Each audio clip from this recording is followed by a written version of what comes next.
This NFL Week 8 Picks edition of the Sports Gambling Podcast is brought to you by Underdog Fantasy. Underdog has just added Pick'em Scorchers where you can win 100x.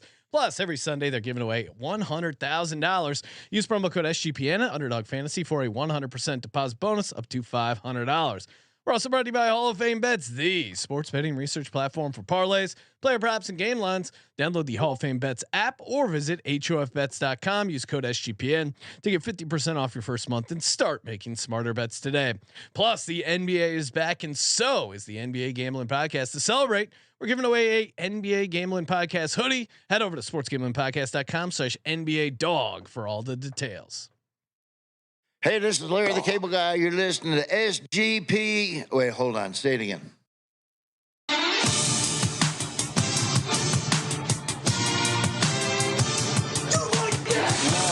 Cox.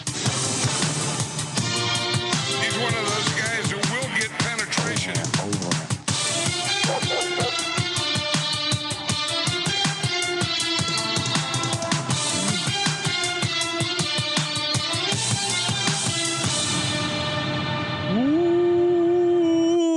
Welcome everyone to the Sports Gambling Podcast. I'm Sean, second the money green with my partner in picks, Ryan, Real Money Kramer. What's happening, Kramer? Dog.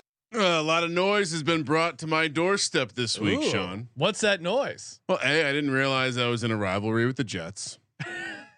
Who knew? It's happening it's a battle this week. for Jet Life Stadium. Secondly, all of a sudden, people coming out of the woodwork to tell me that I'm going to have a shitty week because I was hot. Really? Who would preemptively say that? telling me I'm going to suck? Who would bring that kind of negativity into gambling? I may have started chirping with some people who are telling me I'm a stupid bettor because I bet parlays. And then you pointed out you were 11-2 ATS last week. Oh no. Okay. Never directly. Never directly. We're on a. I mean, Ken. He didn't seem to want to sign up for Patreon to see my record. I said we track all our picks in the sheets. We do, and on Tally Publicly. site, plenty of places you can get our picks. Of Fairly course, anywhere. Of course, the podcast as well. Back to I back. don't. Who has time to listen? Back to back weeks. 4-1 on the Circa Millions. I'm sitting at 64% on my locks, 86% on the money line dogs, 71% on the tees.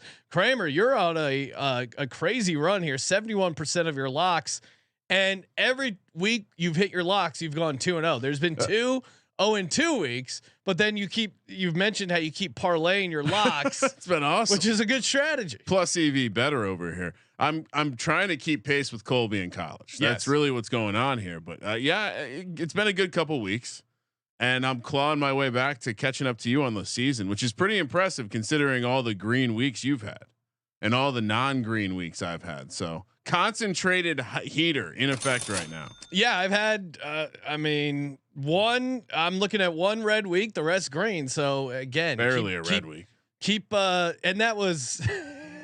Yeah, it was 7 and 8. So, but I did go 2-0 on the locks. Should have been 8 and 7. Mac Jones happened. The Mac Jones happened. There's a couple other Mac Jones did happen beats that really were frustrating in week 6. But sometimes you overcome, and that's the crazy part about my last couple weeks. You have to know when to come. In 2 weeks where I've just absolutely shredded the slate.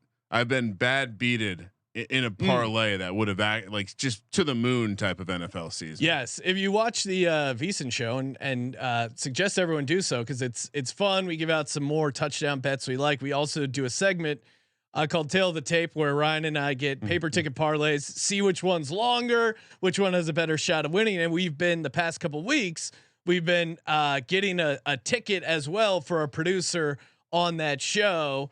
Kramer, of course, got him the one. I gifted him the sweat of a fucking the lifetime. Sweat of a lifetime. And then this week it was my turn to give him a paper ticket parlay, and of course it went 5 of 6 with the Green Bay Packers being the sole loser. And I'm so annoyed because before the show we're discussing what we're gonna do. I said to Kramer, I go, I should just, and the producer is a Pats fan. I go, I should just do a homer parlay, Pats money line, Giants money line, Eagles money line, which would have paid 15-1. I didn't trust my instincts. I didn't believe in myself, Ryan.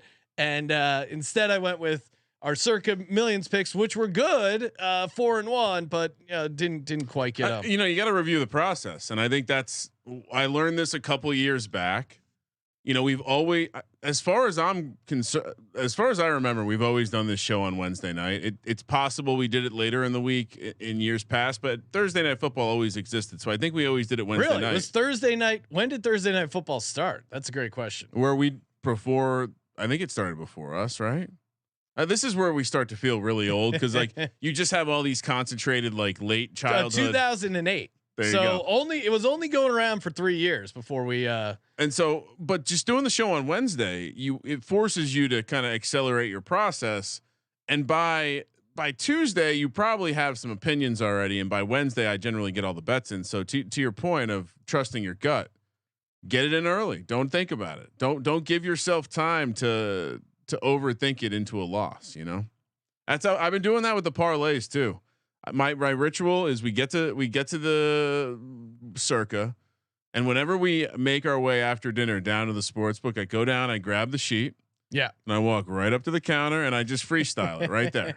I already know who I like. Obviously, I've been studying the slate for an entire week, but I just freestyle right in that moment, and that's how I made. You're the mistake. Eminem. That's how I made the mistake last week, and ended up having to have 2 tickets because the ticket writer made a mistake. Oh well, you freestyled it. Once you're supposed to as soon as they print the ticket, correct the mistake and they void it, whatever. But the gambler in me, when they print that ticket, I go, oh, that one's meant to be. We got to keep that one alive. It's a $200 parlay, so I just did another 200. I would have been so upset if they both hit. They almost both hit because of the, anyway. We can move on. Let's move on. Windshield, not rear view. No, not rear view. It's decent start, but again, you don't want to get too cocky. This is the National Football League.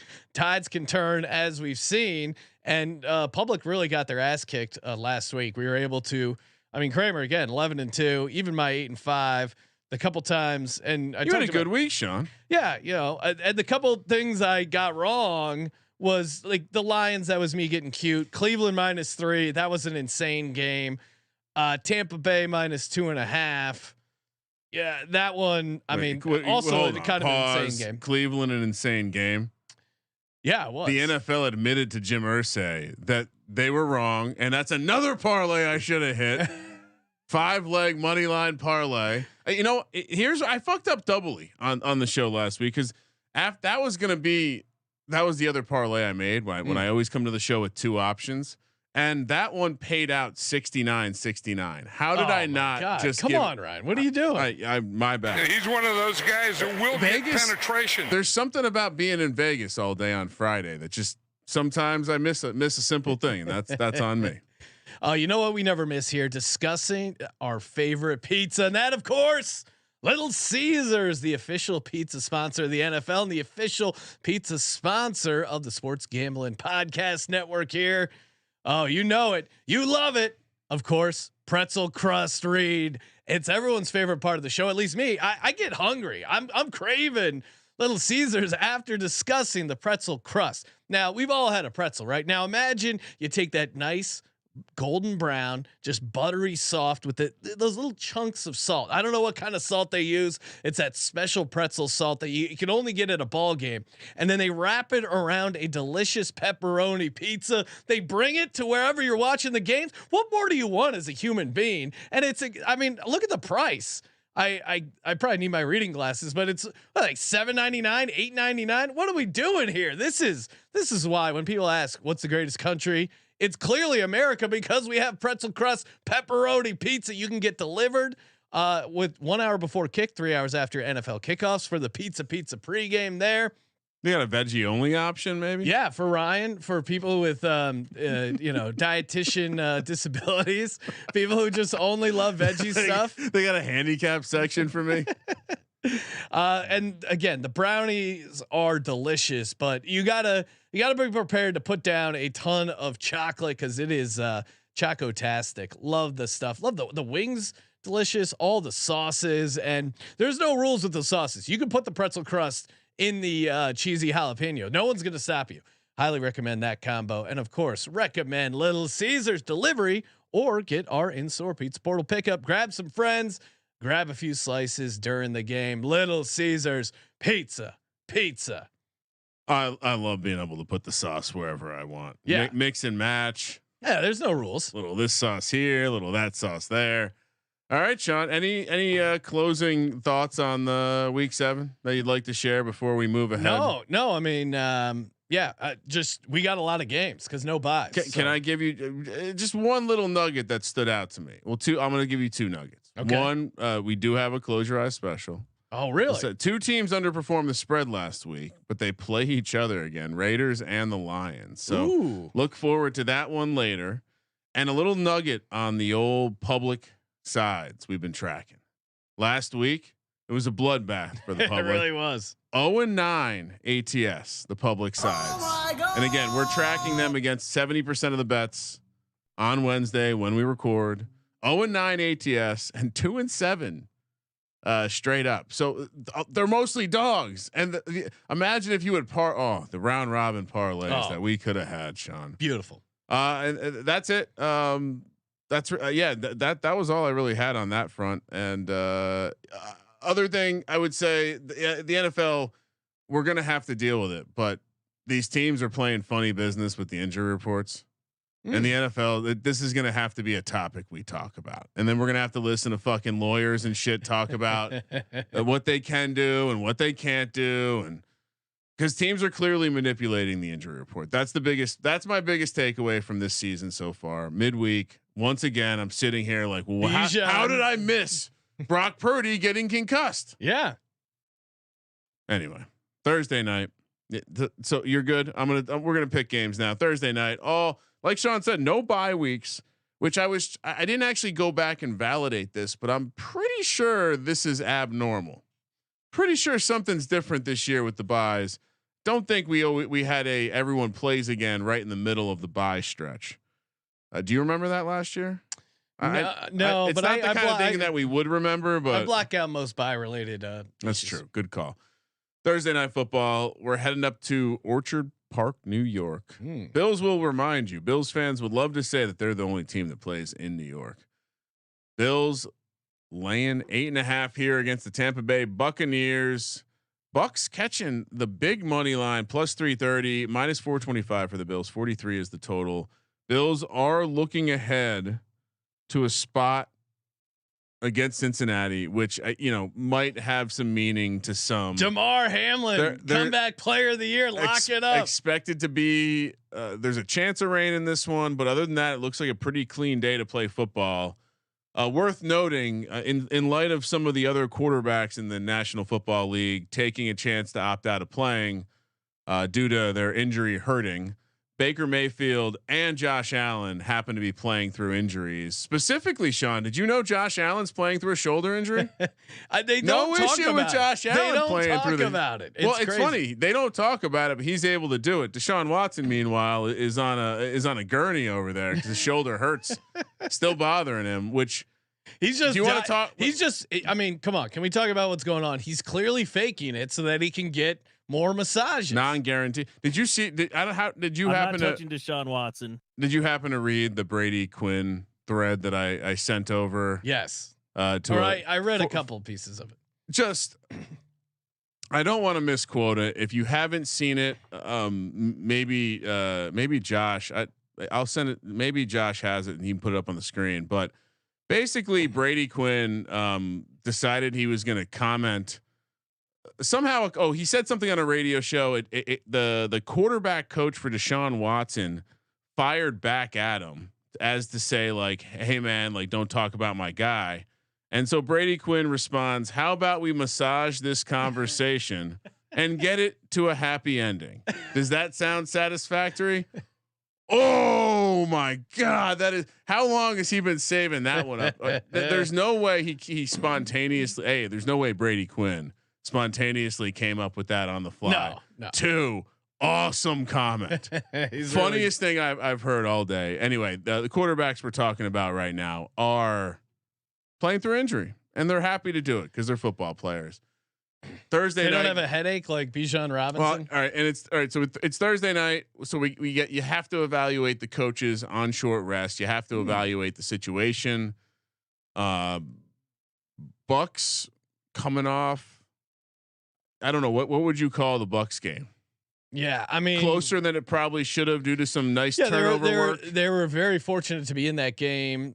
Baker Mayfield calling out the offensive coordinator, saying, well, look, not directly, but saying, I think we're realizing we're not a run first team, which I agree. I mean, Rachaad White sucks. You cannot get anything going. Like maybe try Sean Tucker. I know Chase Edmonds. There's a chance maybe he goes this game. If you listen to the prop show, Adam Pelletier turned us on to Shakir. On the other side, Reggie Gilliam, because the Bills dealing with injuries. Dawson Knox is out. They don't have a lot of depth at tight end. Quentin Morris also out, but I think this Bills team is going to be fired up. They'll be able to move the ball to some degree, but again, Josh Allen is clearly in his own head when he's talking about thinking less and playing football. That's not something you say out loud when you're actually going to do it. Like that sounds like someone who's actually going to be thinking it out.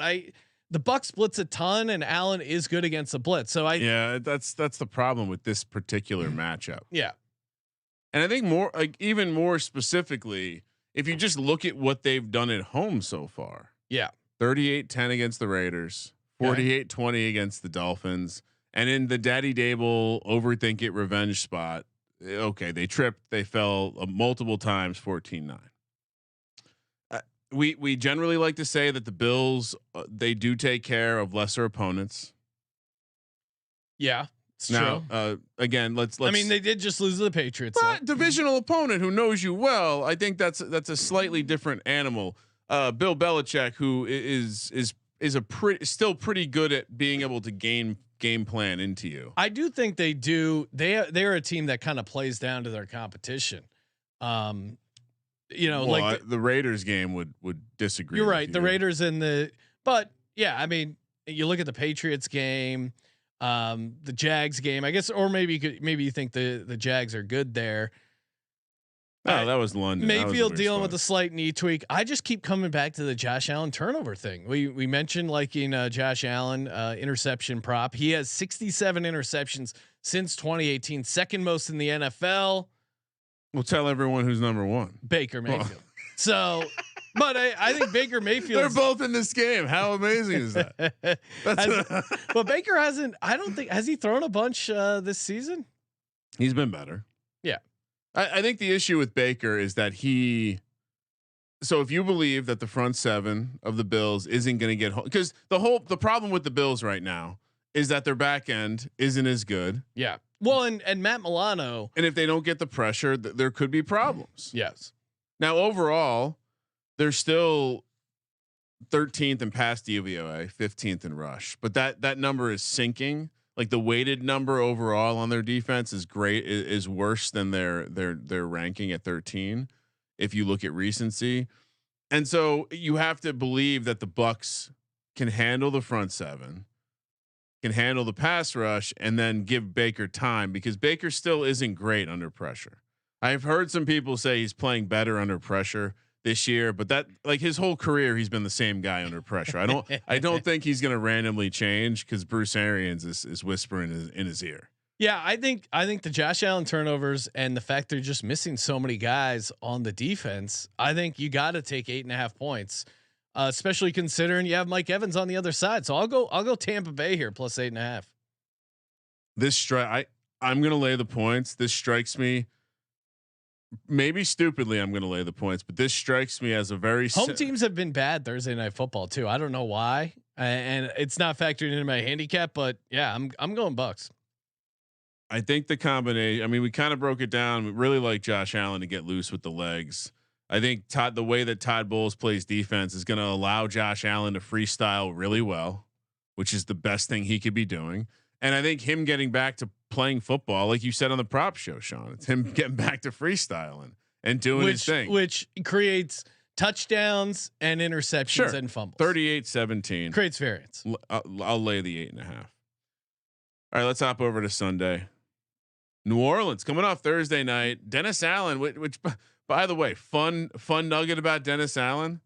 The only way to frame Dennis Allen in a positive light is look at him in extra rest. Coming off Thursday night in that situation, they're a pick'em here on the road in Indy.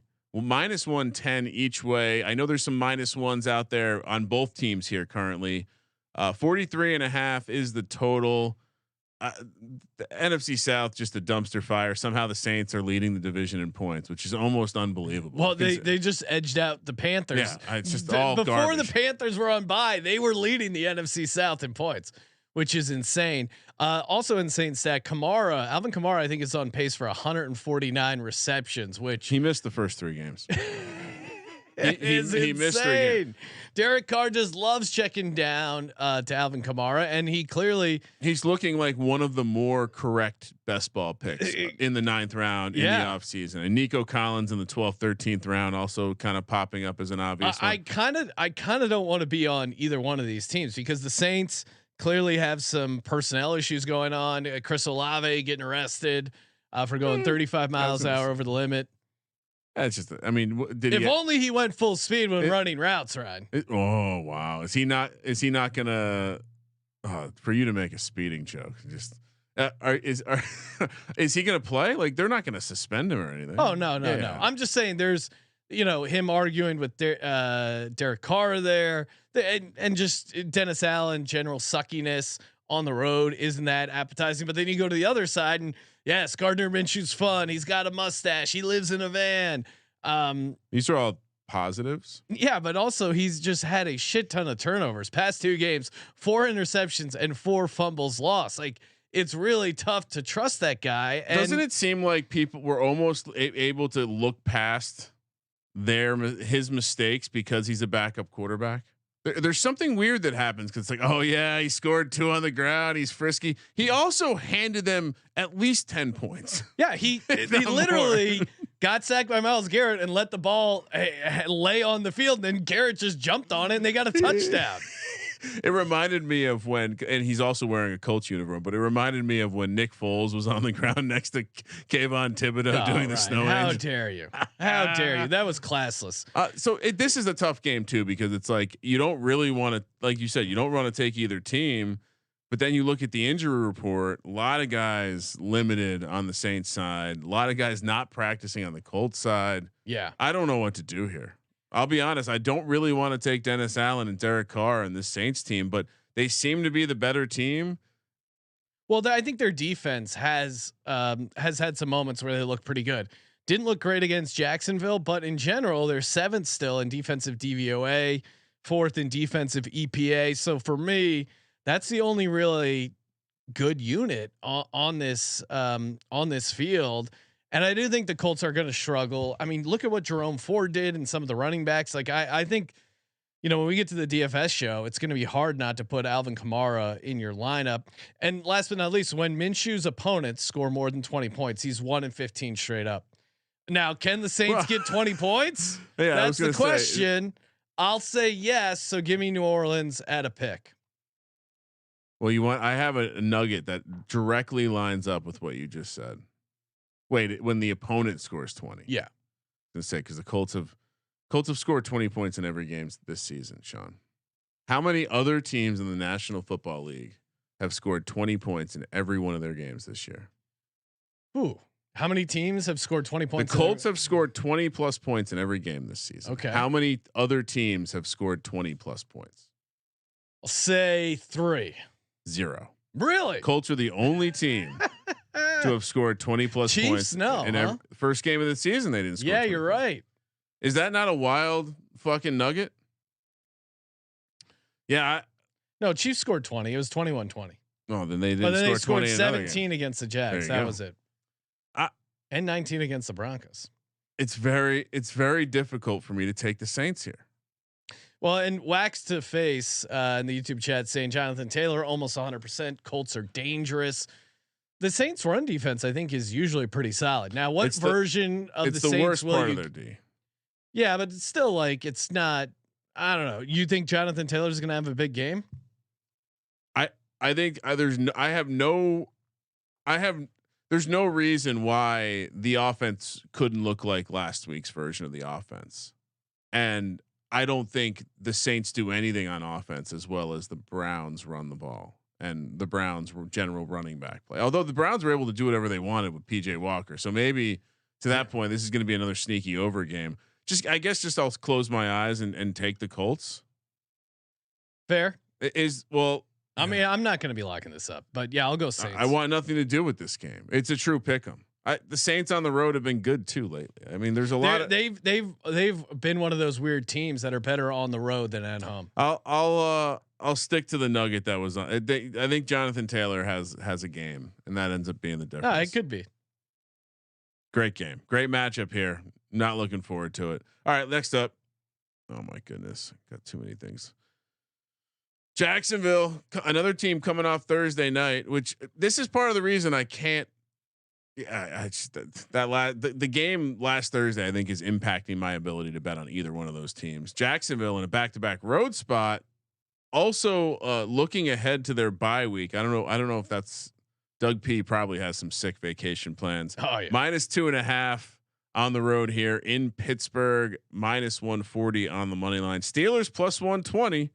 40. That's a short money line there. +42 for the total. Pittsburgh is once again in a home dog spot with Mike Tomlin. They are looking ahead to Thursday night, which hasn't really meant much of anything this year. No. As a home underdog, Tomlin 18-5-3 ATS regular season and playoffs. The 78.3% mark is the best home dog ATS win percentage in the wild card era. What are we talking about? This is going to be one of these games where the Jags, hey, couple of weird turnovers, TJ Watt strip sack. The Steelers, I mean, the most exciting thing is a guy who is all in on the Steelers, picking them every week. They are 4-2 ATS. The Steelers offense actually had a pulse last week. Now, granted, it was against the Rams, but Deontay Johnson being back gave them something, gave them a little bit of boost. We saw Kenny Pickett making high level throws. If you throw this defense on top of an offense that at least is competent, how can you not love the Steelers here? I'm just Deontay Johnson. We discussed this last week. That was part of our objective handicap as to why we love the Steelers again. And it was that Deontay Johnson unlocks everything with this offense because he gets open every play. And I think sometimes an offense, I mean, it's part of the reason we're seeing Thielen have all this success, but so it puts George Pickens back in his spot. It allows the running backs to do their thing. And then hopefully they can get Freiermuth back or another receiver to step up. And then I think that then you'll see kind of peak Steelers. You're seeing the money come in early on the Jags here yet. It has not made it. It's pretty. It was close to being lopsided enough to be marked as public, but it's not. The Jags. It hasn't gotten to 3 though. Also, which tells you everything you need to know. There's no way they're going to allow you to have a 3 here. No. With this, I mean, here's the craziest thing of the prep for me that I pulled out. Jags are 4th in defensive DVOA, 6th against the pass, 6th against the rush. That not by the eye test. No, not by the eye test at all. Their defense, if you look at the favorite on the road. Yeah, if you look at their advanced stuff, it doesn't make sense eye test wise because I feel like the Saints had plenty of opportunities against them. Like any one of these teams, I mean, you go back to the Texans, even the Bills, like they had opportunities. Now some of these teams haven't converted, but I think, I think the Steelers will win. This feels like this just is a classic. Well, do the Jags need this game? I mean, if the Jags they're what 5-2 now, 5-3 going into the bye. That's the AFC South. They feel fine with that. Pittsburgh's a physical team that has a foot up their ass right now, courtesy of Mike Tomlin. They're fighting for their lives in the AFC North. The crowd's going to be lit. Yeah, give me Steelers all day here. I was even trying. Like, what is the case against? Like, what is the case to take the Jags here? The Steelers offense sucks and the Jags defense will look good. Yeah. Or you're just a Trevor Lawrence believer. You think they're going to be able to carve up this Steelers defense, but I mean, there's a chance of rain in this game and you still have TJ Watt out there. Where it is worth noting that Trevor Lawrence this season 6-1 in the first half. So if you're, I could definitely if see you're into first half betting, Jags win the first half, Steelers win the game. This has that written all over it. Now, I mean, look at the Steelers 2 losses, right? 30-6 against the Texans. That was a weird note. 30-6 against the Texans. Oh, sorry. That was just like a weird scheduling spot, the back-to-back road thing. Clearly shit got away from them. JJ Watt Day. And then 49ers Steelers opening day, they got their shit pushed in by the 49ers. Just kind of the offense couldn't do anything. But now we see this offense with a pulse by a team that doesn't really need an offense. Like they figured out ways to win without offense. So yeah, I love the Steelers here. Moneyline Mac pointing out the Jags have owned the Steelers in Pittsburgh. Don't care. I mean, don't bring me some Blake Bortles numbers. All right. Well, I mean, I know Colby was a huge fan. I think Blake Bortles is better than Dak Prescott. Yeah. Just sipping that beautiful whiskey you guys gave me for Christmas. We need that you need to put that ECU fan. Yes, drop it will make it on the board. All right, so we're gonna just stare the Steelers right in the eye, even though we said we might have to consider not playing, but we're back. Yeah, but then we were back last week against the Rams. Moneyline dog. Yeah. So if you're tuning into the show and the Steelers are catching points, just know we're gonna, especially if they're at home, we're gonna take them. It's gonna be tough to talk yourself out of it. I mean, is TJ Watt playing? Yes. Okay, I'm in. And by the way, I didn't let you know, but there are 9 early games. Sunday, they're gonna break this. So we'll have to bring the teardrop, the 9 TV. No, what we did last time was we went still red zone on the main TV, and then we quad boxed one of the smaller TVs, and we relegated some crappy games over there. Plenty of those games to go. Not really, actually. I love tuning into a show where they just complain how every game sucks. This game is magical. My Houston Texans. I hate seeing the $sign next to their name, Sean, because it means they are a public team coming off the bye on the road against the Carolina Panthers. If you're in the sheets, you'll see there's a new emoji starting to track those sharp plays. Carolina catching 82% of the bets on the Texans, but that number completely flipped when you look at the bets, Sean. -3 for the Texans, -155 on the money line. Curious as to why the number hasn't moved. Carolina +130, 43.5 is the total. I feel like this is this feels like a simpler handicap than people are making it this week.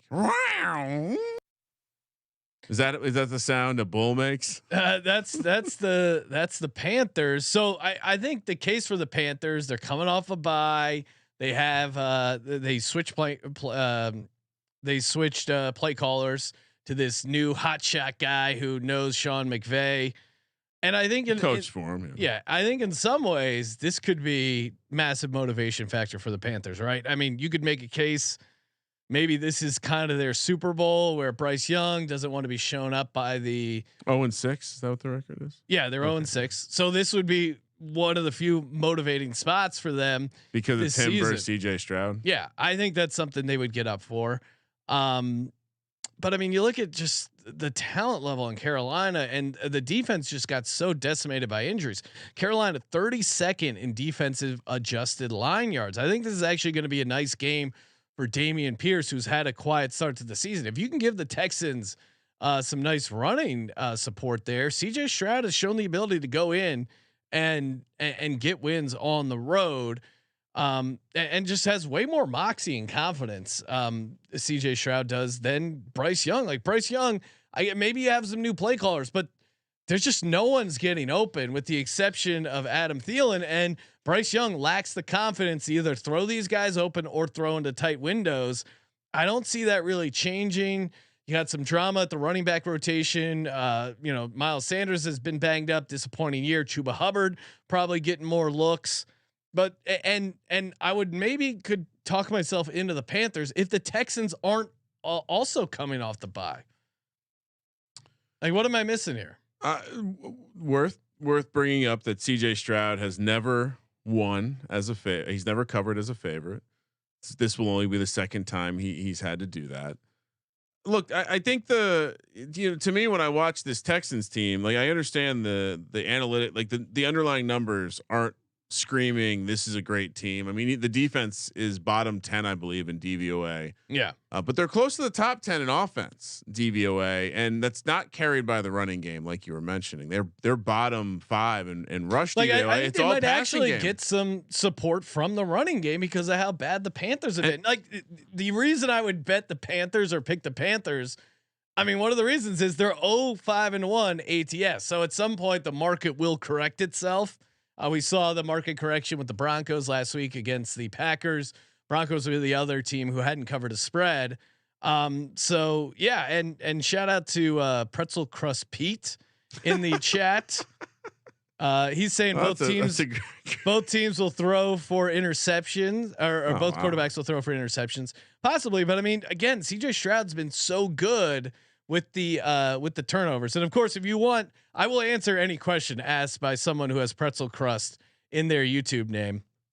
Yeah, I mean, I understand the argument, or I understand the reason why people are looking to take the Panthers. This is it's just like, hey, they're due. Well, I get it. I mean, it's about the fact that you're clearly getting a team that has a depressed value, right? They haven't covered. They've probably been downgraded almost every week. Yet, is the number moving from 3 in the preseason for the Panthers to 3 for the Texans now? Is that a bigger downgrade than the rookie of the year odds when Bryce Young was the favorite to open it up at like plus 130? Yeah. And CJ Stroud was maybe plus 200 or something. No, plus 950. And Moneyline Max making some decent points in here in the chat for the case. Bryce Young 60 to 1 to win the rookie of the year now. He's off the map. Yeah, he's lost. And and we're only 7 games in. Yeah, and I mentioned Lawrence earlier in the first half prowess. CJ Stroud 5-1 in his first halves. We're seeing the offense. I mean, Dalton Schultz is starting to fulfill that Kittle role in the offense. Nico Collins. I mean, you could argue they have a better receiving core than the Niners now that Debo's back to being hurt and sitting out like Deshaun Watson. Brian, what are the betting splits? It is. I feel like the Texans aren't. They're the public. The dollars. It was like 82% of the. This was the sharp game, okay, Sean, because we had 80. All right, so updated a little off what the graphic had, but 80% of the bets on the Texans, but only 16% of the handle. This is a classic. Producer Josh calls it the checkerboard. This is a classic checkerboard situation because 84% of the handle is on the Panthers, while only 20% of the bets. That tells you nothing because the line hasn't moved. Yeah, it opened at 3. I'm not a market dynamics guy. You are, Ryan. I was just curious. Well. But think about it. If all this early week limits are lower, whatever, all this heavy money comes in on Carolina +3. Why does the line not move? Why does the juice not move? We're betting this at -110. Why does it not move at all if this massive amount of lopsided action came in? Can you believe these numbers?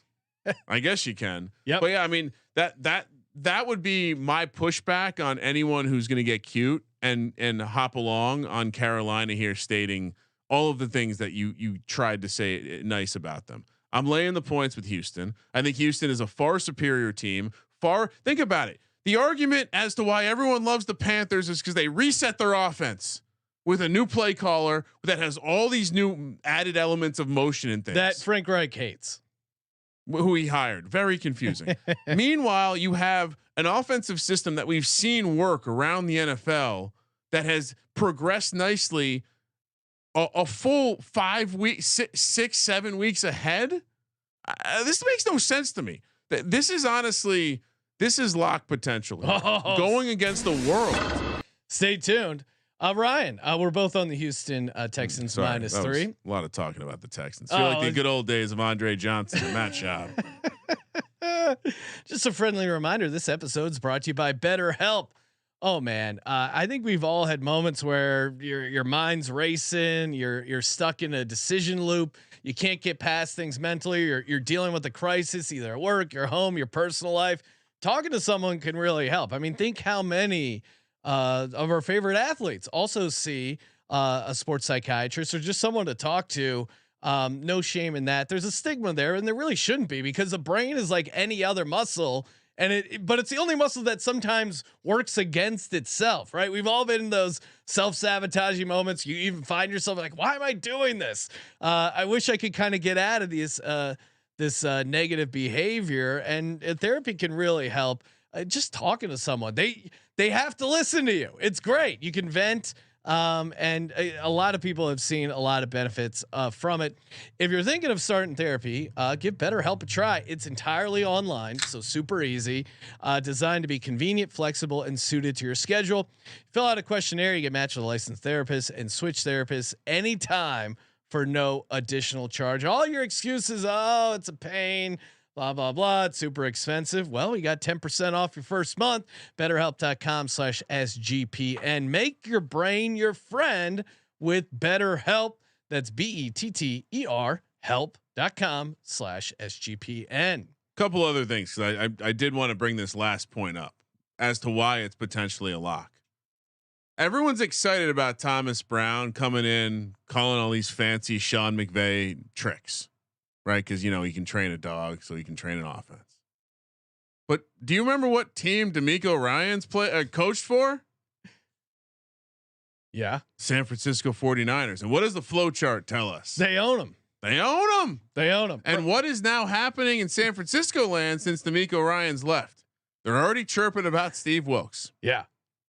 I wonder if Thomas Brown calling the plays might not be a good thing, Sean. No, this team is out on Frank Reich. Right. That's so weird to me. Well, I'm very confused at why you hire an offensive coordinator that you don't want to let call plays, but everyone else thinks is a better play caller, but has never called plays. Thomas Brown has never called plays. No. Why is no one bringing that up? All right, we're done talking about this. Real quick, Pretzel Crust Pete. He's going to the Notre Dame game on Saturday. There's a little Caesars near the stadium for post game. So shout out to you, Pretzel Crust Pete. Also, we need a graphic. I saw someone put out a graphic of like proximity of Taco Bell to your stadium. We need one for Little Caesars. Yeah, we'll get the social team on that. Off Grid Sports saying Kramer's buttery voice is all the therapy I need, and stuff crazy bread Pete. From Cody. So a lot of chatter again about Little C's, Ryan. People are loving it. Another reason to fade the Panthers. Guess who was in the building? Noted grifter and former Raider and Giant Blake Martinez. Ooh, he lost all his Pokemon money, so he's back to wanting to play football. Only a Giants player would be involved in a Pokemon. No, he was scam. a Raiders player at the time. Oh, okay, Yeah. But he played for the Giants. He did play and the Packers. Culturization. We'll just culture. All right, let's move along. Sounds good. Eagles. Go Birds. Commanders. Eagles. Unfortunately, Sean, they are looking to be a public side here, catching 83% of the bets. They are also catching a tremendous amount of the handle. So this is not a sharp situation. Eagles, they got the eyeball emoji there because they're looking ahead of the old Cowboys. Not sure if it really applies in a divisional game, but I think probably you would fancy the Cowboys as a greater concern than the Commanders at this point. True, but I to your point, if it's an NFC East game and a game that went to overtime that they almost lost in Philly, I would be surprised if they're agreed not motivated for this game. That's why I brought it up. Eagles laying 6.5 minus 290 on the money line. Washington plus 235. 43.5 is the total. I do know this got to 7 and came back, and so I guess we probably don't anticipate this growing north of 7. Maybe as limits grow larger. I do want to. Ron Rivera is the leader in the clubhouse. Next coach to be fired, but I did want to talk a serious conversation with you, Sean. I've seen a lot of Eagles fans I wanted to only source this from Eagles Reddit and Eagles X, speculating when this Jalen Hurts injury occurred. That what was maybe his ankle, maybe his knee. The brace seems to indicate the knee. The video replays on a couple plays indicate maybe it's an ankle, but not in the injury report. Okay. Yeah. Oh, okay. Well, seems odd. As Nick Sirianni pointed out, you only report injuries if it's impacting their ability to practice, and he's been a full participant the entire practice time, so they're not obligated to disclose that. And as Nick Sirianni said, if you're going to report everyone with a little bump and bruise, there'd be 53 men on that injury. So there's no risk of him missing the game. No, Jalen Hurts. So those Jalen are Hurts just will start. Those are the fact that this is a serious thing that potentially he's not on the injury report this week. Okay. So that means he's playing. Now you could visually, do you think he looks healthy? Yeah, I would say, like if you want to take the lawyer face off. No. There was that moment where he was limping, but then after that, he had a couple of good runs. He scrambled out to his right and hit a very good shot there. Yeah, I mean, I think he had a nagging, like some sort of knee sprain. My theory is that on that first QB draw in the red zone, he slid and he tweaked his knee a little bit. You can see it. I think that's where he re-aggravated. In the Dolphins game or in the Rams game? On the Dolphins game. Okay. I watched him in the Rams game. I thought he looked pretty fast and pretty good. He says he didn't hurt it in the game. So I think he's being technical there. I think he maybe re-aggravated or tweaked it, but to that point, I don't want him running a ton. Like I think he's doing a good job of running, when it calls for him, like 3rd down, to get that first down, to pick it up. Like he had a couple nice runs in this game. And then of course the QB sneak stuff, which is one of the safest plays in sports. And then last but not least, the design runs. Did you see the latest news? What? Brock Purdy got concussed on the tush push. They're just making up shit now. It's hilarious. The Eagles have been running it for 3 years without issue. I'm just reporting the news. I can't tell if you're trolling or not, but either way, it's hilarious. The design runs that they've been doing for Jalen Hurts have not been working at all. So if they take those out of the playbook, I'm completely fine. And he seems to look comfortable. I mean, you saw that deep ball to Jalen Hurts, to AJ Brown that he threw while wearing that brace. If that's how he looks with the brace on, yeah, I mean, I'm fine. I think they're going to light it up. Sam Howell on a record pace here for most sacks. He's on pace for 97 sacks. David Carr was only 76. So even if you factor in the extra game, still crazy. The Eagles traded but through this many games, he's 3 sacks behind. Yeah, that's interesting. Yeah, he must have slowed down at some point.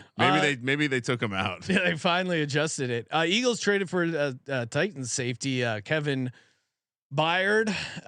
He should be a nice addition. I'm not 100% sure if he's going to play, but that's going to be great. And then you look at the Commanders back. What's how he got in the Tennessee organization? I mean, I was so stoked when they traded for AJ Brown. The whole world made fun of you publicly, and then AJ Brown beats your ass. Then you get fired, and you don't learn the lesson to not call the man. Yeah, I don't get it.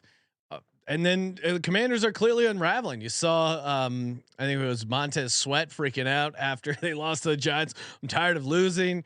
Their first round pick, 16th pick overall, Emmanuel Forbes, he's been benched. They lead the league in most 50-yard plus receptions in the NFL. It's pretty hilarious. The deep ball's been good for AJ Brown. I think this could be a Devonta Smith game. He had a massive game against the Skins last year. It was a great stat for a while until Forbes got benched. That it was like Tyreek Hill, Justin Jefferson, like all the top receivers in the league, and then whoever was going against Emmanuel Forbes was like 4th in receiving yards up until that point in the season. Roble pointing out Hal threw for 300 yards in their last matchup. He'll do it again. I would counter that by saying they're much healthier in the secondary. And I think this is the game where the sieve is going to break. That is the Washington Redskin Commanders offensive line. Who throws more interceptions in the game, Hurts or Howell? Let's say Howell, Ryan. Let's say Howell. Hurts is tied with Garoppolo for the league, which is crazy because he was a 70-1 long shot to lead the league in interceptions before the year. Yeah, and some of those have been bad throws, miscommunications. There's also been like 2 or 3 where it's just like a crazy tipped ball. Tip balls, yeah, nice. No, they count now as tip balls. Interesting. What? Oh, you've had an anti-tip ball take whenever I bring it up with Dan Jones over the years. Doesn't seem to matter. No, I'm explaining why his turnover rate is higher than last year. Ultimately, at the end of the day, winning is what matters, and they're doing that at a great pace. 6-1, leading the NFC. So you're not concerned about him being banged up and throwing a lot of interceptions. Not at all. Awesome. Last nugget for me, only nugget really for me. Jalen Hurts as a 4-point favorite or more has only lost those games twice straight up. One was this season to the Jets, unfortunately. The other to the Washington Commander football team Redskins. Why does this team play you guys well every game? Yeah, and yet the Eagles are 10-3 straight up last 13 games. So but it always seems to come down to a 1-score game. Like these games always. Yeah, except last year when we blew them out in DC. Okay, so you're calling for the blowout here. Yeah. All right. I kind of have to agree that Washington team couldn't operate an offense last week against the Giants. I would imagine the Eagles should be able to get the same type of pressure. Yes. The only thing that I'm starting to wonder is like could the Eagles could the Giants have a decent secondary, because they did well against those receivers, and that's a good receiving core. The same receiving core that the Eagles have had some troubles with as well. But I'm laying it. They're trying to bait us, but I'm gonna be public this week, I guess. Houston, then Philly. Now, next up. And I'm looking over the history. It's funny how many times they've changed their name. How have they done against? Do they generally blow them out in Washington? We'll review the last few games in Washington. Last year they won 24-8. Year before, or no, it was the year before, but it was technically the same calendar year. They won 20-16. Year before that they lost. That was Carson Wentz. So I don't know how much you want to factor that in. Carson Wentz really seems to swing these matchups. Year before that 37-27. Year before that 24-0. Year before that 30-17. All right, so that lost in 2016. So wow, we're really getting in the time machine. Yeah, I'm gonna lay the points. Go Birds. Washington should have lost to the Giants by 3 touchdowns. If you go watch that game and Giants, as we agree, are a horrible team. No, they played well against the Commanders, like they always do. Like I told you they would. Rams head to Dallas. Sean McVay, he made a baby. Cowboys coming off a bye. A lot going on here. Cowboys also got that look ahead we just mentioned. Probably more of a look ahead for the Cowboys, looking ahead to the Eagles. And as Micah Parsons pointed out on his podcast, the Eagles are the team, are his number one team, a team with no weaknesses. How pissed would you be? I mean, if there was if Hassan Reddick had a podcast and he ranked the Cowboys number one and said they had no weaknesses, I mean, that guy, his car would be gone the next day. He also called Taylor Swift a bad girl. So like a baddie? Yeah. Like it was in the context was Travis Kelce's playing well because he's playing in front of his bad girl, you know. So it's like a compliment, right? You're a baddie. You're a badass. You're a bad girl. If I'm the Cowboys, I ask Micah Parsons to limit the podcast into the offseason. That would be the plus EV move. Yeah. Why are you giving anyone bulletin board material? Here, this is another confusing team that the nerds seem to have this odd take that the Rams are overvalued. I don't think they are. They're getting 6.5. And actually, and that they're a team that we should be, they're a bit of a paper tiger. And I think the preseason handicap was, well, they'll be good as long as the top level guys don't get hurt, because the roster is very shallow. Yeah, but it's very good at the top. They're all still healthy. Yeah, McVay is motivated. He's got a kid now. Yeah, he's got a mouth to feed. Cooper Kupp, who was the big guy, obviously that's hurt's back and looks good. I mean, kind of a weird fluky game last week, but Puka Nacua is still balled out, and I do think that Steelers defense is better than this Cowboys defense. I mean, losing Trayvon Diggs, losing Van Der Esch, like they really seem to have hurt them. Cowboys pressure rate 18th in the league. So if you give Stafford time, he can carve you up. And you mentioned the nerds, Ryan. I was listening to I think it was the Underdog show or one of the shows where they were breaking down the weaknesses of the opponents, and the weakness of the Cowboys is the middle of the field, like even that deep middle of the field. That is the Rams' sweet spot. Puka Nacua and Cooper Kupp are going to eat against this Cowboys defense. They're really going to have trouble shutting them down. I feel pretty confident about that. The Cowboys are bottom 5 defending the middle of the field. Rams 7th in offensive DVOA. You look at Cowboys 18th, and then Dak 4-8 ATS after a straight up win. Rams coming off some losses, and Rams I think are the Chargers of this year, where they play better on the road than they do at home.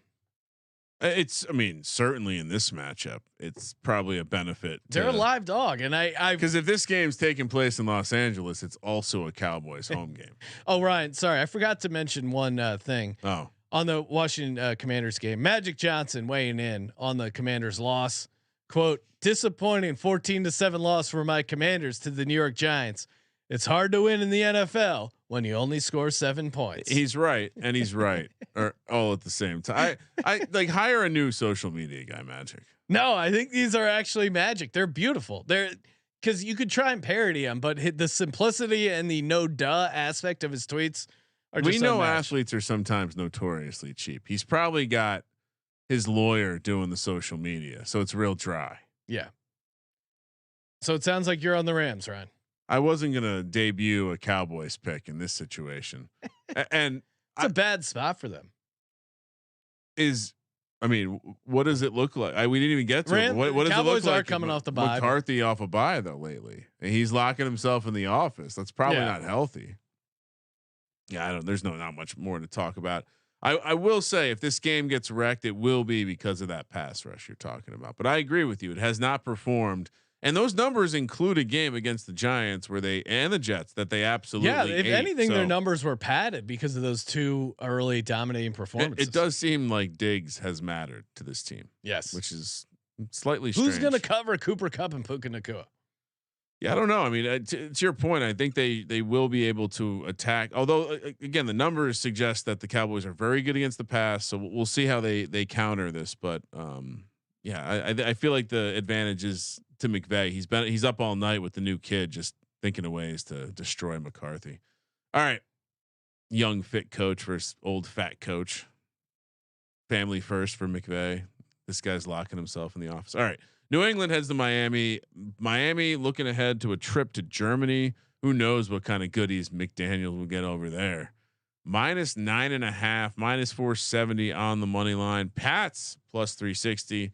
47 is the total. Dolphins, I do think they're actually looking ahead. Based on the injury report and the lack of practice on Wednesday, it seems like they're treating this like a bye week.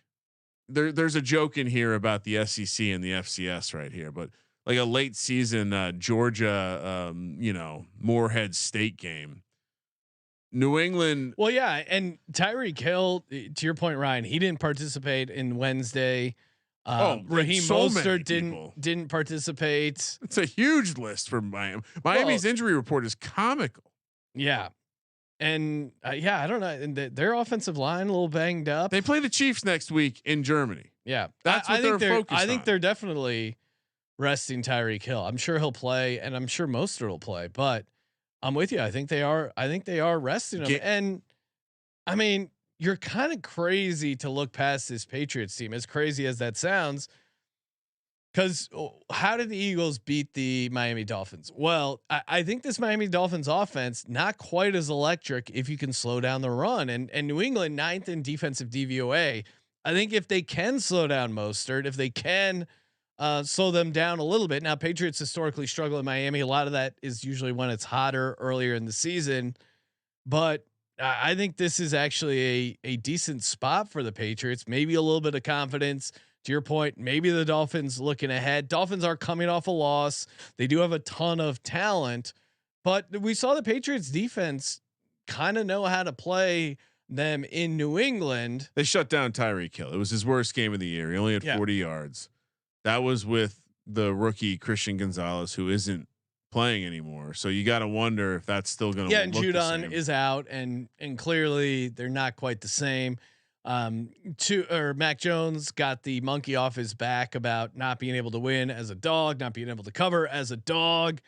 But I got to take New England +9.5. I think this is a little unwarranted considering they're playing competitive ball at least.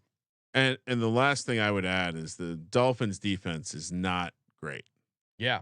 And just in general, it kind of, you look around the league. I know the Eagles run a version of the Fangio defense as well, kind of, but his defenses are not showing up. No, league. Well, again, the Eagles run a version of it, but I think the deep like the deep scheme nerds would tell you it's not exactly the same thing. But yeah, it seems like that defense works when you have the guys and they don't have the guys. And what if I mean, well, and they're actually and the Patriots. If you listen to Patriots fans, they're finally playing the right skill guys. Kendrick Bourne, he looks so good. How are they not playing? Yeah, Demario Douglas. Zeke is getting more carries than Ramondre. I still don't know why Ramondre is so horrible, but yeah, this to me, I'm fading the Dolphins here more than I'm playing the Patriots. So wait, it's too high. This should be 7. We took the Patriots last week with a big number against a divisional foe. Easy as saying Waddle will go for 150. I don't know about that because you saw Waddle back injury. Stay away. Yeah, he tried to play through it. Then he came out of the game. I wouldn't be surprised if he's a late scratch, Sean, especially the way they're playing. We got a heating pad over there. It's never good if the heating pad comes out. It's not going to be a productive week if the heating. Will we see? And it's a Gesicki revenge game, as Josh in the chat's pointing out. Maybe a Gesicki anytime touchdown finds its way on the VSiN card, Ryan. You made me choke with that. Come on, Josh. Yeah, I think again the Dolphins' injury is the fact that they're going to quietly quit, aka rest some guys early for the Germany trip. I think is a real thing. You know they've thought about the travel too. Oh yeah. All right, that's the plus EV thing to do. We're gonna love them in Germany. Jets Giants. Technically, it's a Giants home game, which means the colors will be right. Jets are somehow the public team, Sean. Coming off the bye, they're catching. I mean, all right. So Zach Wilson. Let me say this out loud. Zach Wilson is catching 71% of the bets. In a road game, Sean, where they're laying 3 points. I get it. It's not a road game. Yeah. Yes, it is. It's a home game. Well, it's a road game. No, it's a home game. They're playing at their home. It's a road game. Their fans won't be there. And for some reason, they're like people are leaning into this. And I think you don't think there's going to be Jets fans there? There'll be maybe a couple here or there. I do think there's some weird thing going on. Giants fans don't go to the games. Oh, here we go. Too busy. Jets fans stocks. can't afford to go to the games. Oh wow. Yeah, I said it. Jets minus 150 on the money line, plus 125 to the Giants. 36.5 is the total. Fucking Iowa game here. Sean, Zach Wilson's laying 3 points. Yep. Oh, also I ruled Daniel Jones out. I know you don't want to have the quarterback conversation, but Tyrod Taylor. You look at his intended air yards, average depth of target. He's pushing the ball down the field, as you pointed out, Ryan. Daniel Jones not getting it done. Fortunately for you, Daniel Jones has been ruled out, according to me. Andrew Thomas, is he becoming the new David Bakhtiari? Every week, will he play? Won't he play? No, what are you talking about? Oh, I think you're acting like a TMZ fan again. We haven't been discussing whether or not Andrew Thomas is going to play for the last month. What do you? No, we didn't talk about it last week. He was out early in the week. Okay. He had a setback. This is documented. Oh, okay. You're not reading the papers. I mean, again, you're acting like a TMZ fan. Is he playing? Is he playing this week? Yes. 100%. Yeah. Okay. I will be shocked if the entire offensive line isn't back out there. I think it's going to be a very different offensive line. I think the center, John Michael Schmidt, should be back. Don't know if Evan Neal needs to be back, but Thomas should be back as well. That's going to move some guys around, make the offensive line a lot better in general. But again, the big takeaway over the last couple of weeks is what you're describing. The ball's being pushed down the field, not so much because of the quarterback, although he is the one throwing it, but he's getting more time. Tyrod is doing a nice job of manipulating the pocket, and Jalen Hyatt's playing a lot more. 70% snap share last week. That's a big deal here. In the preseason, you might remember this, Sean. Jalen Hyatt absolutely roasted Sauce Gardner, gave him a little shimmy and just blurred right on by. I absolutely think revenge time for Sauce. I absolutely think that don't get lost in the sauce, Ryan. That a big reason at why this is all working is because of some of the stuff that Tyrod is doing. I also think the offensive line is finally not playing like absolute 52nd ranked power rated team in the NFL type shit. And that's a big difference. They are not going out there unable to operate an offense. And I don't even think against. So here's the problem: the Jets have a reputation of being this elite defense. They're not this year. They're a middle of the road defense. 11th DVOA, 10th against the pass, 17th against the rush. How are the Giants? The Giants are not good either. But considering where they were, they're up to 23rd defensively, 15th against the pass. I mean, Sean, the last couple of weeks, the blitz has been getting home. Kayvon Thibodeau is up to having 5.5 sacks. Like some things are happening. The back end, Deonte Banks looks like he is going to be. He's unlike Emmanuel Forbes. He looks like he's going to be a very good cornerback. And I think mostly the guy who I was hard on early on, Bobby Okereke, is starting to play like a fucking actual linebacker. So against Zach Wilson, I absolutely think the worst thing that can happen to Zach Wilson is Wink Martindale right now, because he's going to fuck with his head the entire game. He's actually pretty good against the blitz. And I think it's going to be less a Zach Wilson game and more a Breece Hall game. I don't think the Giants can slow down the run. I think Breece Hall is going to run all over you guys. Jets are coming off the bye. I'm not playing on the team. What do you? Okay, sorry. They run all. You sounded like you were back in on the season. I am. I think this. But I'm not out there stopping. I think this is a letdown spot. Dexter for the Lawrence Giants. and Leonard Williams are, and they've been dominant against the run lately. The Quinnen Williams, cue ball. He's gonna be giving Tyrod hell all day. Give me the Jets -3. Okay, you're going back to Zach Wilson. Yeah, I mean Zach Wilson, the guy who beat the Eagles. Zach Wilson, the guy who beat the Broncos. Zach Wilson, who played pretty solid game against the Chiefs. Yeah, I'm fine with that. Yeah, I think you're drastically undervaluing what the Giants defense has turned into, and this is a perfect time for them to eat. Take the points, because this is one of the more Redskins -3 last week was on a level of disrespect.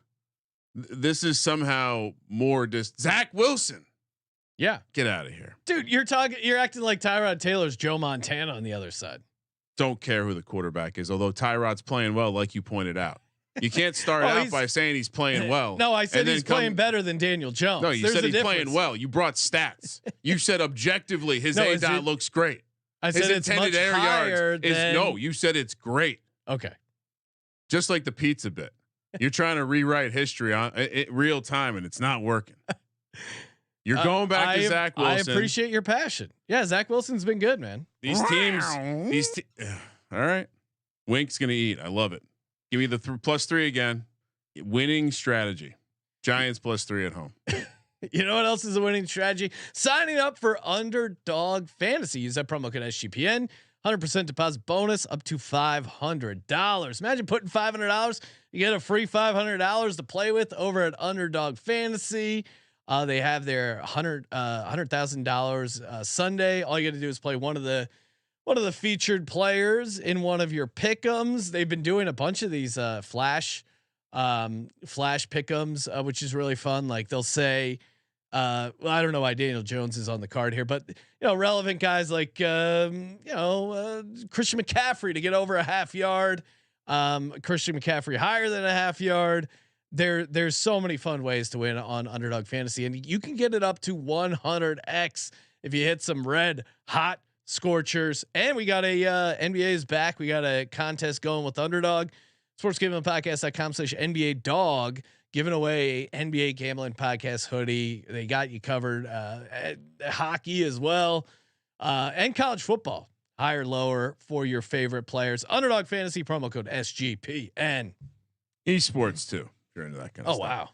All right. 2 more early kick games. Atlanta, back-to-back road spot for them as well. Also in a week where they're being investigated by the NFL for an injury report stuff. So somehow they're getting into trouble because Bijan got a game day headache. They're heading to Tennessee here. Happens to the best of us, Bijan. Arthur Smith revenge. Why is everyone so mad about this? Just fantasy and props? Like, I understand it's odd that a guy would just not play, but they said he wasn't feeling well, and then people are like, "Ooh, they're being shady." A guy can't be sick on game day.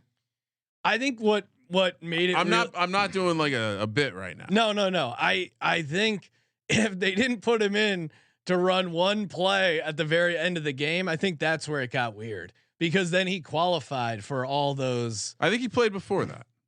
I do think he played before. Okay, that. so but I think the fact that they went out of their way to give him a carry when the coach supposedly said, "Hey, you're feeling sick, don't rush back." I think that's where it gets weird. He had 11 snaps.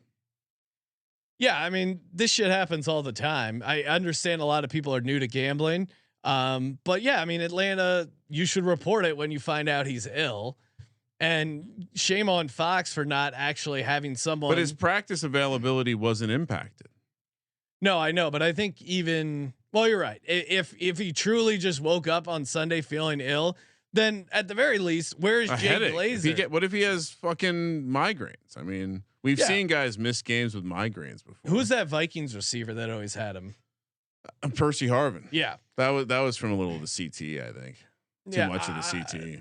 I don't know. I mean, it's that's what you get in investing in a. I said Bijan Robinson would get injured, and the headache came through for me. So cash that.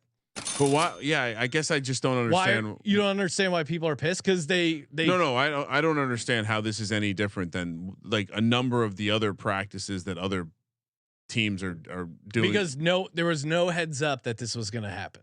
No one reported it on Sunday. Not even the TV crew didn't even have it until like the third or fourth quarter. No, they reported in the first half that he wasn't feeling well. Oh, okay. Yeah, like there was a little later. There was a quote from Arthur. Arthur Smith was asked about it, and Bijan. I don't care about your fantasy team. That's what you see his press conference. Well, oh yeah, hey, CP's running hot. Should I announce that to everyone? I'm going to feed him. What a loser. Why? I'm not an Arthur Smith fan. I mean, that's no I different. don't think he's a particularly good coach. It's no different than Nick Sirianni, like looking at the camera and telling him, like talking shit about the tush push Nick stuff. Sirianni, you can get away with that when you're winning games. No, I know, but it's the same type of behavior. It's like, get off my fucking lawn. And it's annoying when you're a loser coach like Arthur Smith. Got it. And it's endearing when you're a winner Nick Sirianni. So Atlanta here laying 3 on the road in the Arthur Smith revenge spot against Tennessee. Tennessee coming off the bye, plus 125 on the money line. Atlanta minus 150. 35.5 is the total, even lower than the Giants Jets game. Tennessee is looking ahead to Thursday Night Football. But the takeaway for me is you're coming off the bye and you don't know who your starting quarterback is. He's got 2 starting quarterbacks, right? No, you don't. Malik Willis and what did he say? It was going to be Malik Willis and Will Levis are going to both be playing. Are you out on Mike Vrabel because of the tone he took in this press conference too? Got pissed because someone asked him about it. He's like, sometimes I'll bring, maybe Willis comes out. He really. I mean, Mike Vrabel has a much more. Mike Vrabel's won some playoff games. I have much more respect for Mike Vrabel as a head coach. I don't think he handled that press conference well. He's clearly pissed off and frustrated after losing that game. So. Yeah, Mike Vrabel, to me, I respect him more as a coach than Arthur Smith. But yeah, he was really just angry at the media guy for no reason. No, he's angry at the situation. He's got a fucking. He's pissed. He has to choose between Will Levis. Will Levis starting, Malik Willis not the same player as Will Levis. What is this going to look like? Yeah, I have no idea. And I think it's insane to say you're going to play both of them. And competitive advantage, Sean. Clearly, well, and even when he was trying to explain it to the reporter, he's like, well, he might have them running in the plays. And it's what the fuck? You got radios in the helmet. Like, what are you talking about? And I think they're two. I mean, Malik Willis seems. I mean, the only thing they have in common is that they're both very inexperienced as quarterbacks. So they both suck. Like, you should be doing everything you can. Pick one guy, give him all the first team reps, build a game plan specifically around what he can do, the type of throws he can make, and that's your best chance. And then if that shits the bed, maybe you put in the other guy. But to like come in with this half plan, I don't know. It's crazy. Normally, we would be starting with a Mike Vrabel home dog angle. 5-0 against the spread after a bye for Mike Vrabel. Very good as a home dog. The other thing is though, it's tough to back this Falcons team. Ritter, 6 interceptions, 6 fumbles, including 3 fumbles lost last week. Like, the turnover thing is a real thing for Desmond Ritter. I mean, it's also tough to back the Titans when you don't know their quarterback. we've seen what happens when they bring in one of their backups that can't throw the forward pass. It can look really ugly. This Atlanta team, I know you want to throw shade, but they've constructed a really good defense. I think specifically where do they excel against the run? Number 5 against the run, DVOA. And what does Tennessee need to do? They need to run the ball, especially with Will Levis. Yeah. Or Malik Willis back No, there. I mean, they're going to be super one-dimensional, easy to defend. Now you can argue the same thing about the Titans. They'll come out, they'll stop the run for Atlanta, but yeah, although there have been interceptions, Desmond Ridder has shown he can take the top a little bit off the defense. He's put up some yards. This is the Tennessee team that allows that. They just traded away their starting safety. Sounds like you're on Tennessee. Definitely not. You cannot take Will Levis and with a straight face. Or can I? So now you're just doing a bit. Give me Atlanta. This is a lock. Really? Potentially, yeah. You're not scared. Like, why if Tennessee is this bad and Atlanta's this awesome, why is this only 3 points? I could hit 14 straight locks and you still would have zero confidence if I come in and you're just off on this one. You're blinded by something when it comes to Atlanta. I don't think they're that good. Okay. I'll take them just to curse them. Give me the Falcons -3. I mean, yeah, you're just like completely. You were like, there's no way they're going to beat the Bucs, and then they took care of business against the Bucs. Oh, easy peasy. Come on. Easy peasy. My handle at Desmond Ritter is not a good quarterback. Is a good handle, and the game wasn't as close as it looked because they got that lucky fumble at the goal line. There were 2. He fumbled twice on the 1 yard line. Well, he couldn't handle the snap. Oh well, that was not good. But the one where he's running, I mean, that's just dumb luck. All right, I really thought you were going to end up taking Will Levis and have to bet. I mean, imagine watching a game with money on Will Levis. No, thank you. Last early game, Minnesota. Another tricky public side here. The Vikings head to Green Bay, where the Packers are catching 1 point at home, -105 on the money line, -115 for the Vikings. 42 is the total. 79% of the bets on the Vikings. Probably going to be some rain in this one. Boy, I mean, there's some emotions swirling for me. Jordan Love, what he just did. It's hard to forget what he just did to me.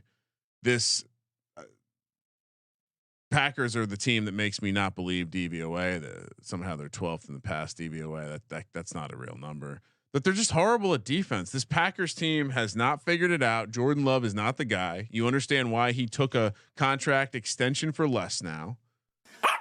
And Bling Cousins is back. I mean, Kirk Cousins with a little bit of swagger. They got their number 2 acting like a number 1. But there was a lot of luck in that, right? That game, the fumble, the interception that Addison turned into an electric. Like if you're just following the box score and you see 60-yard touchdown pass, you're like, sweet. But that was an interception that he ripped away. The handicap started with how could I possibly take the Packers after the way that Jordan Love has looked. And I think that's still where it's at because I do trust that Brian Flores will find some ways to attack Jordan Love. Yeah, I mean, make him make mistakes. What's scary is the Vikings as a road favorite. Barely.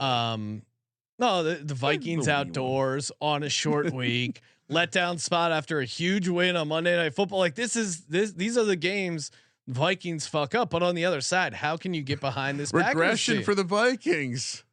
No, I mean, this Packers team, I have a feeling. If Jordan Love can't get it done against the Broncos, who can he get it done against? That's my question. Packers will be the team. I think I'll just be wrong about all season long. But here's where I'll say maybe we're not correct about the Vikings. They're middle of the pack in defense. So yeah, they've gotten better at defense, certainly. Like as the fact season's that gone along. But that helps me believe that they can travel and win games. Because in a matchup like this, basically we're looking like, can you slow down Aaron Jones? Well, Aaron Jones hasn't really got going. And the Vikings somehow sit 12th against the run DVOA. So I kind of can buy that matchup as well. And unlike most of the nerds out there, I do believe in momentum. I do believe that win last week gave him some confidence, brought confidence to their locker room. And they kind of needed it. They've had some weird stuff happen to them this season. As a market dynamics guy, I'm surprised you're on the Vikings, but yeah, I told you I'm on the public sides this week. Maybe the public isn't so public after what happened last week, or it's just the public's a little different this week. Different crowd. The public last week, they lost. They don't have any more money. These are the real sharps who had big bank accounts. All right, let's move to the afternoon games. 105 on the West Coast. Cleveland heads to Seattle, where the Seahawks are laying 3.5, -185, +155 for the Browns. Another back-to-back road spot here. 38 is the total. Lots of totals in the 30s this weekend. Seattle, they were 1.5 on the look ahead, moved to 3.5. That's a 2-point move based on Watson, and based on what I've seen from Watson, Sean, he ain't worth 2 points on no one. Oh, I would say, yeah, but I think I'd much rather be on the Browns here with PJ Walker than Deshaun Watson. I mean, Deshaun Watson is just not good for this team. Yeah, that's what I'm saying. Yeah. So you're getting some value from that perspective on PJ Walker. The other side of this is we just talked about a game where you have a team that needs to run the ball versus a team that can defend the run pretty well. And Seattle is kind of that team here. They are an elite run defense, second against the run and DVOA. And actually, Sean, this blew my mind too. They're number 2 against the pass, number 1 overall. What are we talking about here? It's old Pete Carroll. He's got it back. I brought this up a couple weeks ago, Sean. I said this defense was trending in a way where like maybe they could start absolutely being the reason this team could take the next step up, because it never seemed like it was going to be Geno. I like the Browns here. I think their defense can really impact this game, and we saw Geno Smith do everything he could to mess up that game against the Cardinals. That red zone interception he threw at the 1 yard line, that kind of stuff is just inexcusable. And you've seen it with this Browns team. They're able to take advantage of those turnovers. There's no one on this team that can block Myles Garrett. I think he's going to wreck this game. And yeah, I get the Browns offense isn't going to be pretty, but this game's not going to be pretty. Getting 3.5 in this game, which almost certainly is going to end 17-14. I think is really a lot of points. This will probably end up closing 4 because people will talk themselves into the Seahawks, but I think the Seahawks are going to struggle with a physical team like the Browns. I mean, the Cardinals aren't that good, and they let the Cardinals hang around for way too long in that game. It was a divisional game between in a spot where Arizona has played well. In fairness, and I do think, I mean, are the tackles not back for Seattle? Am I wrong to think that they're full? I believe they're back. So yeah, I mean, I actually, I mean, I kind of like this matchup in a number of ways. I guess DK Metcalf, he's interesting because he seems to matter. I mean, maybe part of the reason the offense looked a little stale last week. Kenneth Walker's banged up. Him being out. Kenneth, yeah, I mean, he didn't practice today because of a calf. That I'm gonna guess that's maybe like Pete Carroll just being cool, giving him a day off. But yeah, I mean, I don't hate their ability to slow down. I don't think the Browns defense are gonna wreck it, and the Browns defense also just gave up a shitload of points to the Colts offense. I'm with CJ. I think they need an outdoor environment. I think the dome does weird stuff to them, and those plays that they gave up were kind of weird plays, like broken coverage. A couple of other like kind of fluke instances. I still think they're a pretty good defense, and I think they're going to carry them. They're a good defense. I'm just saying they just came off a game where they gave up some points to an offense that wasn't super explosive. To your point, a lot of yak happened in that game. When you look at this Seattle team, just a lot more talent on the offensive side of the ball. Yeah, I'll lay the points. I'll fade the Browns here. I mean, everything you said about Geno making mistakes, I mean, you can double down with PJ Walker. So unless you think they're going to be able to run the ball on the Seahawks, which I don't think they're going to be able to, I think Seattle has a nice game here. Nice staple win for Mr. Carroll. All right. KC heads to Denver. We just saw this game 2 weeks ago. Chiefs now laying 7 on the road, -325 on the money line. Broncos +260. 46 is the total. The Kansas City was 8.5 on the look ahead, down to 7. They're also looking ahead to that Germany game. Broncos looking ahead to a bye, and maybe maybe is this the last time we see Russell Wilson start a football game in Denver? I did enjoy writing the Andy Reid looking forward to German meats. Oh, he's gonna go ham. Is he looking ahead? Bratwurst Bender. Will it affect his in-game management this week? Just dreaming of sausage. Just getting hard off of German sausage.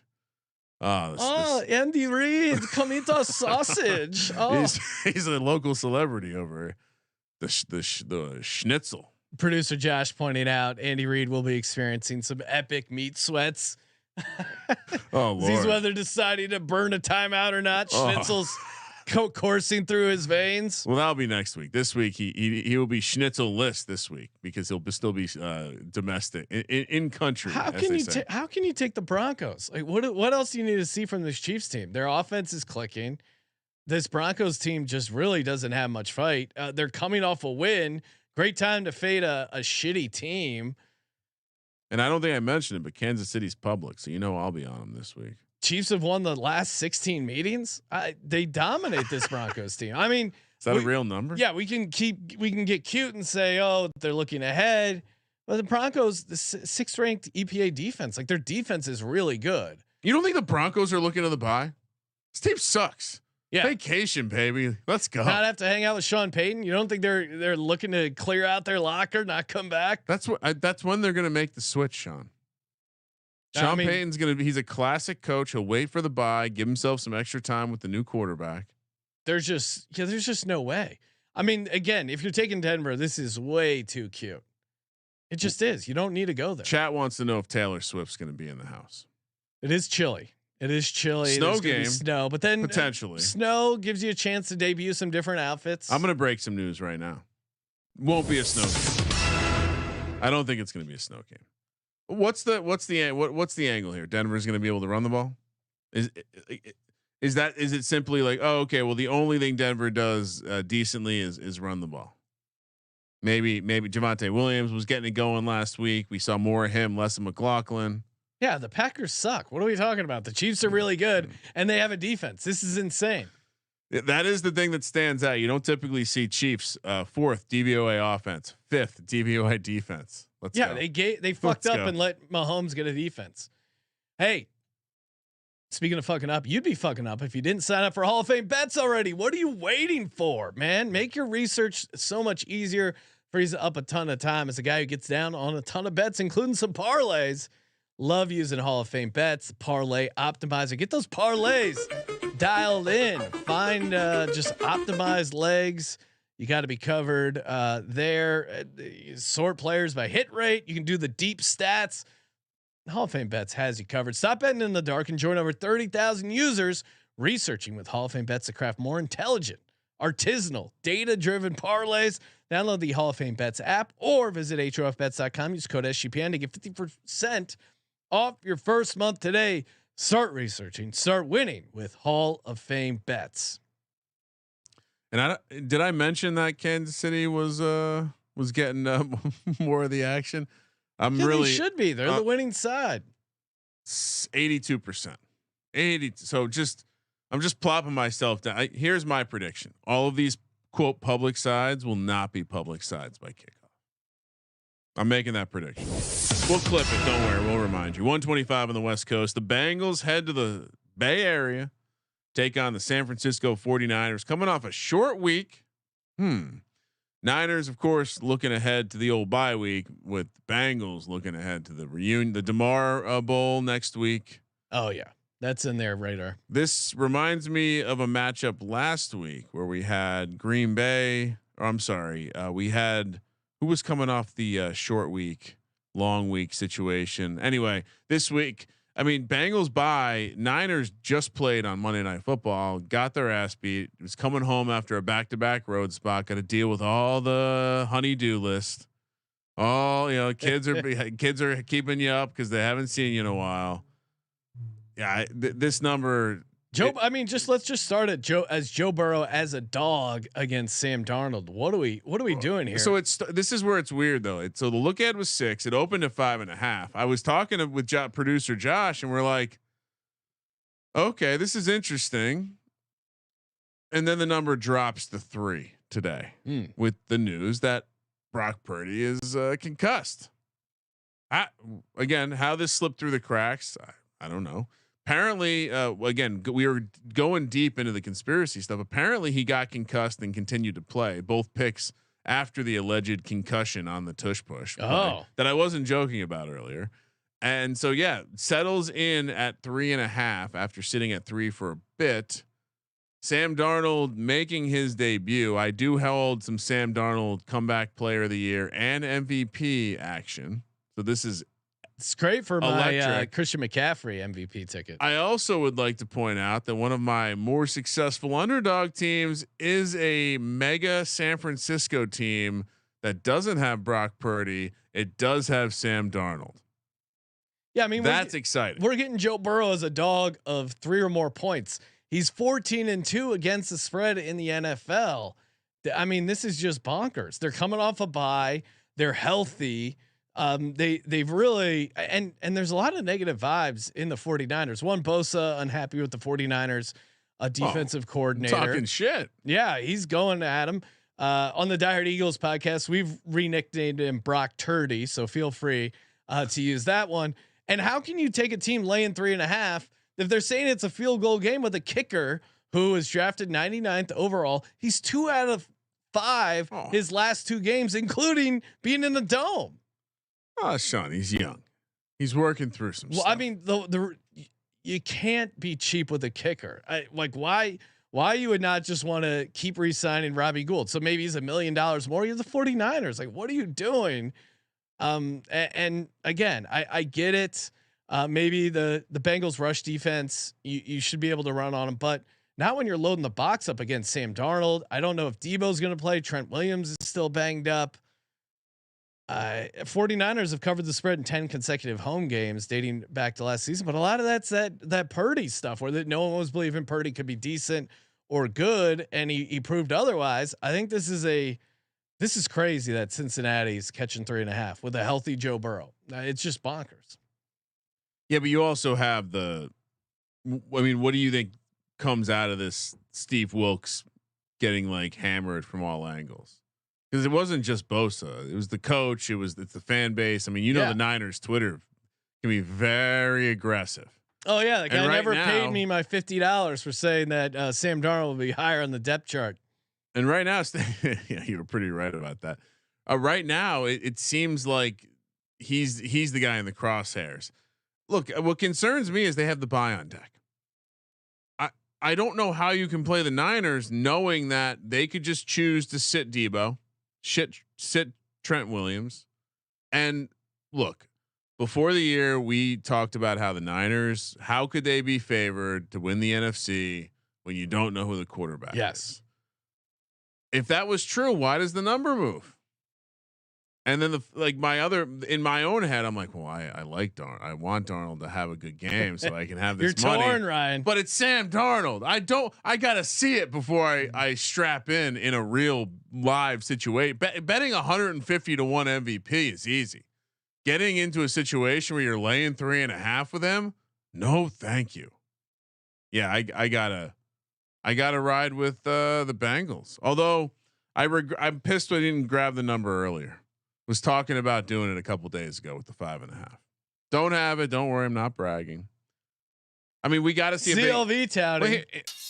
This could go badly if the Bengals offense comes out and does not look stepped up.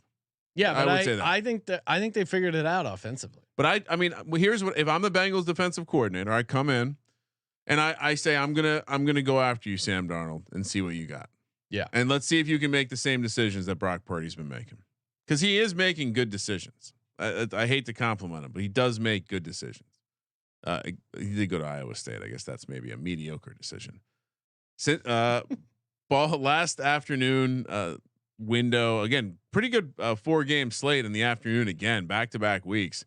Baltimore heads to Arizona, where the Ravens are 8-point favorites, -395 on the money line. Arizona +310. 44 is the total. Kyler is practicing. Sean, play some music. full participant. I tripped into this nugget just looking at a calendar. Ravens 4th road game in the month of October. Wild. And one of those was in the outside the country, Sean. Good thing they have a plus EV coach. Yeah, doing good all thing the they figured out that travel strategy ahead of time. They should really teach yeah. So again, public side here, 78% of the bets on the Ravens. I've been very chalky this week. Well, Ryan, you are the Ravens expert. You said you're dialed in on the Ravens. I'd like to know what are we doing here, because now maybe I'm getting a little cute, but like how much do the Ravens give a shit about this game is what would scare me off. What would put me on the Ravens is they're getting fully healthy. They're a front running team. They like to run it up as they did against the Lions. Yep. It does feel like the Cardinals have kind of whatever friskiness. I've been on this narrative that the friskiness got eliminated with that Cowboys win. That was their Super Bowl. They dumped the Gatorade and never looked back. Josh Dobbs, as much as he's been fun, he's hit his ceiling, at least on this planet. Shout out to future astronaut Josh Dobbs. The Ravens O-line getting healthy, and the Cards offense without James Conner, they really lack any sort of explosiveness. There's really no reason for me to take Cardinals except just the idea of, hey, the Ravens, they're not going to care about this game, home dog. Ravens are an interesting part of their schedule where they're coming off a home game against Detroit and then looking ahead to a home game against Seattle, a 3-game non-conference stretch, Sean. So maybe it's a big enough lull where you can play that game, but I think the way this offense is progressing, like they're looking at this as practice, and to your point, they're putting up numbers. And I think Lamar personally wants to put up fucking numbers. And I think you circle this game as a game to put up some numbers. And you look at the Cardinals defense, you look at the scrappiness. Well, they see Kyler Murray getting ready to come back. I mean, that's got to create some interesting vibes. Like, is he taking any of the snaps with the ones? I don't think so. But yeah, to me, this is just, you have the Ravens 5th offense DVOA, 2nd defensive DVOA going against a far inferior team. Ravens healthiest they've been all year, and don't care that they're on the road. Don't care that maybe they have a lull. I like being stupid and staying chalky in public here. I think they're just dialed in right now. They're playing good ball, and specifically they're playing good defensive ball. And so, yeah, I think they're going to be able to turn over Dobbs. And Sean, I have that first half nugget. Cardinals 5th in the league in minutes led in the first half. Yeah, Ravens are number 2 in that. Oh, nice. So if they can jump on them in the first half, yeah, Arizona. You're right. Yeah, Ravens -8. I mean, Andrews, Zay Flower, things are working. It is clicking, and they're still trying to figure some stuff out. So, boy, I taken any dogs this? Okay, I have taken some dogs. Good. I noticed I'm on a lot of road teams. Yeah. Is it danger, or do I just feel? Am I able to feel the tide that well right now? Sunday Night Football. Bears head to Los Angeles to take on the Chargers. Will there be a lot of Bears fans in attendance, Sean? -8.5 for the Chargers. -410 on the money line. You are the Bear expert, Ryan. +320 on the money line for Tyson Bagent. Special Bagent. Our very special Bagent. 17-40, and get those shirts in the merch stores. 46.5 is the total. The look ahead was 10, comes down a little bit because the Chargers continue to be a dumpster fire. Look, there are times where we have to point out obvious shit to the world. This kid was a Division II quarterback. Yeah, there's a game of tape on him now. Game plus of tape on him now. This is the game after the game. We identified his game where it's like, oh, hey, special Bagent 17. All right, we don't know what to do. Oh, we're the Raiders. We suck.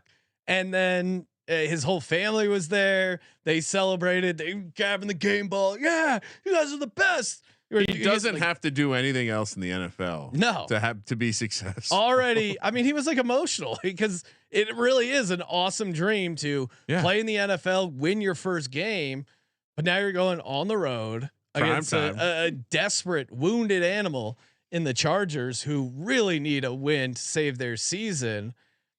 And yeah, I know the Bears defense has looked a little bit better, but I think this is going to be a real test for them. It's just a massive letdown spot for a Bears team that's not that good. They're just not that good. Now they're going on the road after this win against the Raiders. I mean, they're still 28th in DVOA defensively. And this is a Khalil Mack revenge game, and I think he's actually going to be fired up for this. Oh, he hates the Bears. They're he's openly spoken. The Chargers defense is weird in that it's looked shitty at times, but then you'll have those games where the pass rush really pops, and I think this might be one of those games. If you're Brandon Staley and you're a defensive mind and you're a head coach and you're on the hot seat, you have to be able to dominate a D2 quarterback. Like, doesn't this feel? Like, I mean, Khalil Mack, he's not going to get 6 sacks, but he had 6 sacks against the Raiders at home. In that, doesn't this feel a lot like the Raiders game without the division aspect? Right? They won 24-17 at home against the Raiders. Aiden O'Connell was the quarterback. He had a couple moments. I mean, I think they covered that spread actually. And I think what's also happening here, probably where the number movement is coming from, is people are learning about Bajan's dad and his arm wrestling prowess. They love that. They're learning about how this guy was lifting logs in a garage like Rocky in Russia to get fit. They redirected a river to create a cold tub. Like badass. The whole thing about him CrossFitting himself if he didn't make it in the league. I mean, it sounded like he had built his own CrossFit gym using like logs and stumps and so it's a great story, and we hate taking the Chargers at home, but this season, Sean, it seems to be the way to do it. Yeah, it doesn't seem like that's applying. But back to my original question: will the Bears fans take over SoFi, or are they bad enough to not care? It's just the Bajan army. I think there'll be a decent amount of Bears fans. There's a decent amount of transplants out here, but I just think they're going to be able to. I don't think they have an answer for Keenan Allen, this Bears team. Now the Bears played okay defense against the Raiders, but Devontae Adams still did okay. They played okay defense against the Vikings, but they didn't have Justin Jefferson. I just think this is a lot going on the road too. Yeah, I think there's a chance the Bears can surprise us. I think there's a greater chance this is like a cratering, like 31-10 type of game. Monday Night Football. Ooh. Both teams tried to be a close your eyes special this week. Only one will survive it. Raiders, Lions. Raiders, of course, underperformed. They both are the Raiders 3-4. Both underperformed the spread ahead of the Chargers in the division. By the way, both teams underperformed the spread by 21 points last week. The Raiders are the dog here. Also in a back-to-back road spot, catching 8 points in Detroit, who is the public side, catching 85% of the bets, and looking ahead to their bye week, Sean. It's like I said, an 8-point dog for the Raiders, plus 310 on the money line. Lions minus 395, 46.5 is the total. So Jimmy G, the word is they're hopeful he's going to return, but he's not yet been cleared. What's your take on that? I've just been skeptical of all the injury news. I mean, because people seem to be slow playing it. I don't know what they think we're not going to figure it out, but it could be an Aiden O'Connell game, but I guess if they're saying they're optimistic, who knows? He should be all right by now, but he's also dealing with a back thing. So I feel like that of the injuries is like one of the more easy ones to re-aggravate. Yeah. I mean, I'm always going to obey the close your eyes special. This is an interesting matchup, a couple different ways. And what's the status of David Montgomery? Like, to me, that's the loss last week was kind of alarming because it was the first time we really have seen the Lions look not competitive. And perhaps they're a bit banged up, and another team where you got to wonder, this team has been banged up. They have the bye on deck. Are they really going to look to stretch out? I don't know if they'll be. I don't know if they'll be putting in Montgomery because Campbell said he's going to be out for quote a little bit, which is usually coach speak for not playing for a while. And just in general, if anyone's close, maybe they take guys out early. Maybe they're laying 8. There's going to be no incentive to run it up. But we are dangerously taking McDaniels. We are taking Josh McDaniels. We are fading the Lions after a loss. They've been pretty good about that. Lions are 20 8 ATS after losing by 20 points or more. I mean, that dates back to 2007, so I don't know how relevant it is. But Jared Goff's been good ATS, and you would imagine they're going to bounce back offensively. They should be able to move the ball against this Raiders team, but thankfully we have the close your eyes special to make this decision for us. So yeah, I'll take the Raiders +8. Yeah, not much to add. It really kind of stands out as being a gross Monday Night Football game. Yeah, that's why you're closing your eyes. If it was easy, you could pick it with your eyes open. Nice. But yeah, definitely a tease potential there. Time. Speaking of tease, time for our lock. You would never tease that. Happy Lock, dog, and tease. What tease? Raiders up to 14. Oh god. Lock it up. That's the wrong way to do it, Sean. I've picked first the last 3 weeks. Yeah, I'm feeling good. Yeah, no need to switch that up. Give me another parlay sweat too while you're at it. All right. For me, lock Cincy +3.5. Chat's guessing your lock. I love it. Oh, okay. What? And then obviously Pitt +2.5 for my other lock. My dog is the Los Angeles Rams. Just ram it +220 money line dog. For my teas, there's a lot, and I do like Houston too. So hopefully Kramer will select Houston. For my teas, there's some interesting. Don't try to ones. influence me. I heard that. KC -1. Oh, nice, great tease. Thank you. Great leg. I'll put the Eagles in a tease down to a half. Just get the dub. And then is there any dogs I want to tease up? Tampa Bay +14.5. That doesn't feel that safe. Cleveland +9.5. It's a tricky week, Sean. I'll go Chargers -2.5. Very tricky week. What do you got? Lock. I mean, I think the world is very wrong on this Carolina Houston game. I'll stand on it. Houston lays the 3. I'm glad they're making the card. Yeah, I'm very much flabbergasted at how people are so much limiting their scope on this fucking handicap about a guy who's never called plays before. This is the craziest. You know what? New guys calling the plays. They're going to be great now. They're not going to be dog shit like they have been all year. They're going to be great. Lock number 2. They're going to get Terrace Marshall involved. Oh, the guy who demanded a trade. Lock number 2. Ooh, you made a real nasty face when I suggested the idea that I was going to lock up Atlanta. It's your lock, Ryan. When a team says everyone is tradable, I wonder what that means for effort coming off the bye. When I see a coach at the podium looking irritated coming off a vacation week, I wonder, is this a good thing? And you're telling me after years of shit talking Will Levis, I'm not going to fade his ass in his first career start. Give me the Falcons laying the 3. So you're predicting Will Levis will get the start. I think they said that. Oh, really? Yeah. Oh, I thought pretty sure Vrabel said that Will Levis will get the start. Could be wrong. Oh, you're right. Titans expect Will Levis to start. And then why they? Yeah. Okay. I told you it's a very strange situation. No, I just listened to his press conference where he was talking about the 2 quarterback package.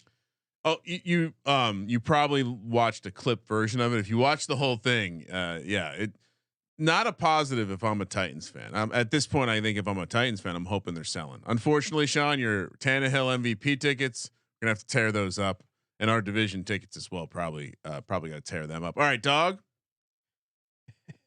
This is a character Kitch in the YouTube chat, all fired up. I think because Brad Martin introduced us to the term Kansas City queefs, and he's really what? I don't know. He said Chiefs -1, you little queef. Run home scared, Sean. -14 or nothing. I like the Chiefs. I picked the Chiefs. I thought they were a fun team to put in the tees, and they were certainly lot consideration. So I don't know what Kitch is in the YouTube chat's getting all fired up about. Why is he coming after you? I don't know. Yeah, I hated the Chiefs when they beat him in the Super Bowl, but you got to move on. Dog, let's roll it back. Give me the Steelers. Not the biggest, but it's Tomlin. He's at home, and as you always bring up, Sean, TJ Watt is playing. Tease. Your Chiefs angle is very perfect. Ravens, put that in there. Consider the Ravens were close to making the lock. Like there's a pretty good chance that yeah, I mean there's no matchups that you like the Cardinals better. It would just be at what point do you take them as a home dog? Not when Kyler's on deck. People very excited about that. Chargers down to 2.5. What could possibly go wrong? I'm just laughing. Pretzel Crust Pete asking for you, Ryan, to read the Pretzel Crust read. He just wants more Pretzel Crust action, and he likes your buttery voice. Is this almost as thing? Buttery soft as the Pretzel Crust itself? You asking me to do something sexual with Pretzel Crust? Little Caesars demanded it. All right, time, Ryan, for our Circus Survivor. What does the sheet say? Don't think about it. Just do the sheet. I will not wear a toga. All right, so I pulled up the grid. It's the same. And just if anyone doesn't believe me, same piece of paper. It's not even laminated. It's kind of starting to fall apart a little bit. Travels with me everywhere. We've gotten to week 8, and right here circled, we have the Los Angeles Chargers. San Diego Superchargers. Sean, do we want to talk about it? Because maybe people are in the second chance survivor and they have some more teams available. Who else would you put in consideration? Let's just say you have every team available and you weren't following the predetermined answer key that we created on these airwaves.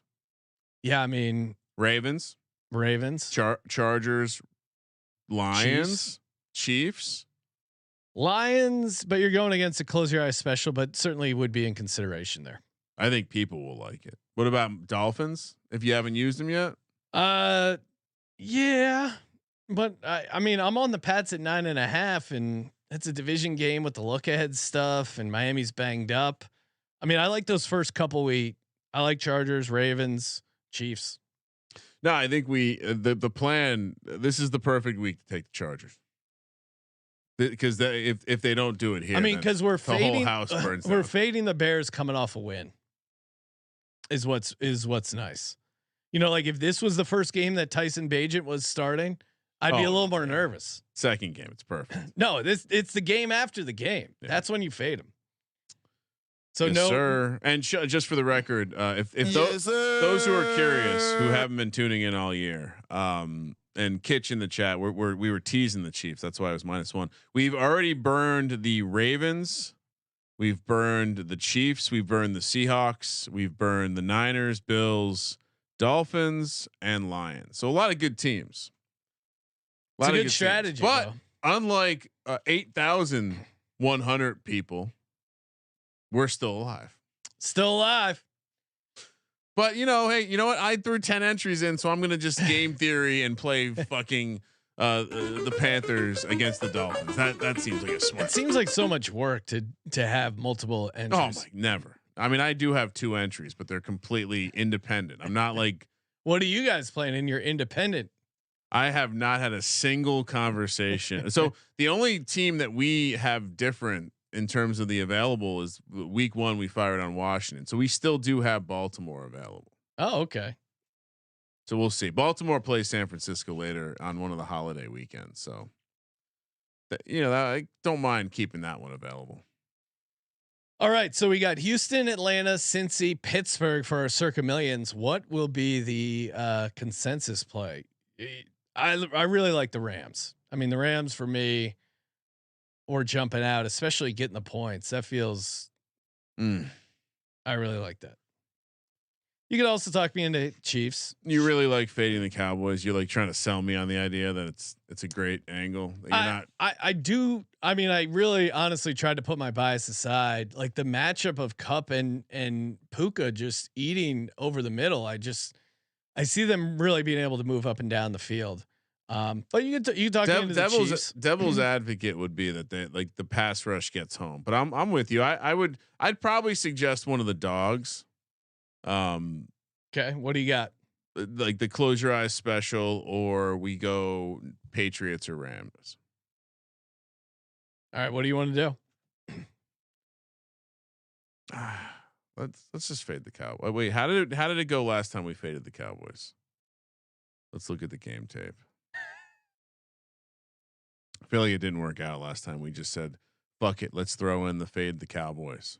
When was that? I'm going through the tape. It would be I don't know. It's late. Did we play San Francisco against them? Oh, they won. Okay, maybe. Yeah, you're right. It was a profitable strategy. It's fine. Rams plus 6.5. So we got the Rams plus 6.5, Pittsburgh plus 2.5, Cincy plus 3.5, Atlanta -3, Houston -3, Chargers in the Circus Survivor. Knock on wood. Come on, Chargers, get it done. Don't mess this up. Yeah, this is really going to be tough. Will Decker be coming back? I don't know if I can watch it with Decker. Maybe we tell him to stay home. No. It's Sunday night. Oh, it'll be fun. Oh my God. Get some pretzel crust. It's a primetime game. We'll be ready to go. Oh, if Tyson Bagent takes us down in the Survivor, all-time story, Sean. No, that won't be fun. All-time story. Hey, we got the prop show tomorrow night after Thursday night football, and then Friday DFS show live from Vegas in the afternoon, and then Friday night live from the Circa in Las Vegas, 9:00 Pacific, midnight East. Got you covered. Got some more props, touchdown bets, guess, a lot of fun. Thank you for participating in the Sports Gambling Podcast. For the Sports Gambling Podcast, I'm Sean, stacking the money green. He's Ryan. Good luck this weekend, Sean. Kramer. Let it ride.